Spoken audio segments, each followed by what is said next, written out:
যেন আমাদের পিছিয়ে না থাকে। এই যে এই একটা চিন্তা ভাবনা আমার বাবা মায়ের মধ্যে ছিল, সেটা তো ভাবাই যায় না ওই সময়।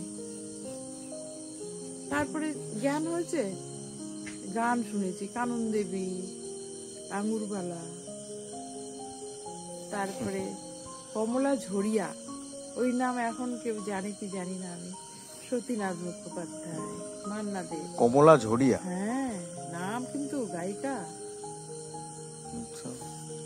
তো আমারও শোনা হয় না, কমলা ঝরিয়া রেকর্ড ছিল আমাদের, এত বড় বড় লং করে রেকর্ড, কি সুন্দর সুন্দর। মানে এইগুলো যখন আমাদের মাঝে মাঝে শুনছো, দাদারা শুনতো, বাবা মা শুনতো, মানে তাহলে হিজ মাস্টার ভয়েস, তখনকার কলের গান আমরা বলতাম, এখন বলে গ্রামোফোন, কিন্তু তখন তো কলের গান।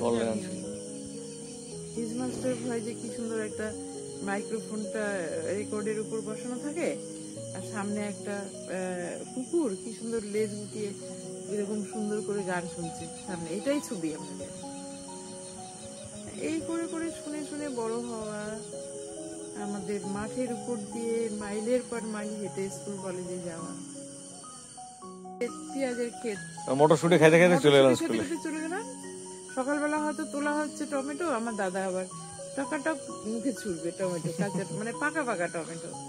তারপরে পটল আমাদের পুকুর পাড়ে হতো, পটল লাগিয়েছি আমরাও, গাছগুলো লম্বা করে লতা লাগিয়ে দিয়ে তার উপর খড় বিছিয়ে দেওয়া। পরে দেখা যায় কি খড়ের ফাঁকা দিয়ে দিয়ে পটলের একটু করে ফুল আসছে, আর একটা বড় বড় পটল হচ্ছে, তো এগুলো ডালি নিয়ে গিয়ে তোলা। তাই তো, মানে এখনকার বাচ্চারা তো মোস্ট অফ জায়গায় দেখেই নেই পটল কিভাবে চাষ হয়। তারপরে ঝিঙ্গা, ঝিঙ্গা এমনি গাছ লাগানো হলো, জাঙ্গি করে দেওয়া হলো, জাঙ্গি বলে, জাঙ্গি বড় বড় ঝিঙ্গা ঝুলছে, করলা এরকম ঝাঙ্গির করলা। আমাদের বাড়িতে আবাদটা খুব ভালো হতো, কারণ রায়গঞ্জের মাটিটা না, আমাদের যে বাড়ি পলি মাটি, জমি তো জায়গা অনেকটা, অনেক জায়গা আমাদের বাড়িতে পড়ে আছে, জায়গা দখল হয়ে যাচ্ছে, কেউ নাই দেখা। ঠিক ঠিক ঠিক, পেছনে পুকুর পাড়, পুকুর বাড়ি থেকে বেরিয়ে একটা দরজা দিয়ে বেরিয়ে দুই দিকে বড় বড় জমি, ফুলকপি একটাতে, বাঁধাকপি একটাতে হতো। আর ওই সময়ে বাবা ভারত নার্সারি বলে কলকাতা থেকে বীজ মানে ইয়ের মাধ্যমে, পোস্ট অফিসের মাধ্যমে, কুরিয়ার আগে ছিল, আর পরের দিকে তখনকার দিনে ছিল পোস্ট অফিসে এরকম পার্সেল আসতো, এইটুকুটুকু পার্সেলে বাঁধাকপি ফুলকপির বীজ লাল মানে কাপড় দিয়ে পেঁচিয়ে সুন্দর করে পাঠানো হতো, ওগুলো আসতো এইটুকু বাক্স। এরপরে হ্যাঁ, নিজে বাবার সঙ্গে আমি সারাক্ষণ, বাবার সঙ্গে আমি বাপের বেটি একদম। তো বলবে যে এইগুলো বীজগুলো ফেলে, একটু করে লাইন টেনে দিল হয়তো কিছু দিয়ে, আর একটা একটা একটা করে বীজ দিলাম। 15-20 দিন পরে কি সুন্দর একটা করে পাতা অঙ্কুরিত হচ্ছে, পাতা বেরোচ্ছে।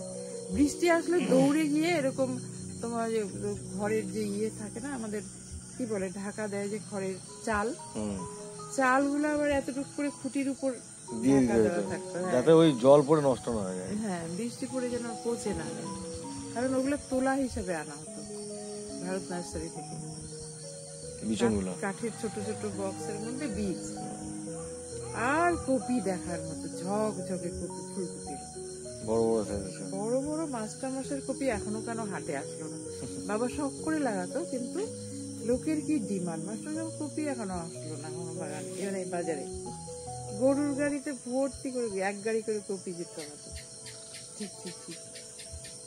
আর বাবার চা করে দেওয়া আমার, তারপর মানে শীতের দিনে বাবা হয়তো কপিগুলো কেটে কেটে রেডি করছে, খুচখুচ খুচখুচ করে, তার হাতগুলো জমাট হয়ে যায় বাবার শীতে, খড় জ্বালিয়ে তাড়াতাড়ি হাত সেকে নেয়, আর বলে মা চা দে না একটু, আরেকটু চা দে না, আরেকটু চা দে না, আমার দিকে চা হয়।